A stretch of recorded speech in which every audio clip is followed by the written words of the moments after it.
আসসালামু আলাইকুম রহমতুল্লাহ। আলহামদুলিল্লাহ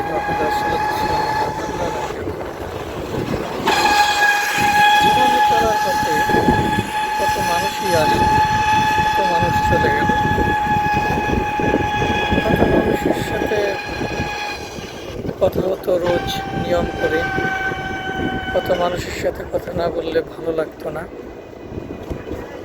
কত মানুষই এলো গেল, কত মানুষের খোঁজও নেই। এখন বাস্তবতা এটাই যে আমার আপনার জীবনে অনেক মানুষ আসবে যাবে, অনেকেই আসবে যাবে। যারা থাকার তারা থাকবে, যারা না থাকার তারা এভাবেই হারিয়ে যাবে, যাদের এক সময় কোনো খোঁজও পাওয়া যাবে না।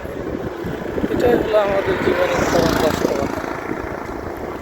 একটা সময় এরকম অনেক মানুষ ছিল যাদের সাথে রোজ নিয়ম করে কথা হতো, তাদের সাথে কথা না বললে ভালো লাগতো না বা শূন্যতা অনুভব হতো।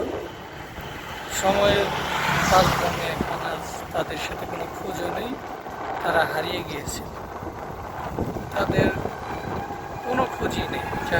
মানে তারা কোথায় আছে, কে কোথায় আছে, কী করছেন, কোনো খোঁজই নেই। এটাই বাস্তবতা। জীবনে চলার পথে এরকম মানুষ আসবে যাবে, কতজনই তো আসবে, আসলো গেল, চলে গেল, হারিয়ে গেল। আর জীবন এভাবেই চলে, জীবনের নিয়মে জীবন চলতেই থাকবে, এটাই বাস্তবতা। তো এগুলো মেনে নিয়েই জীবন কাটিয়ে দিতে হবে ইনশাআল্লাহ। আসসালামু আলাইকুম রহমতুল্লাহ।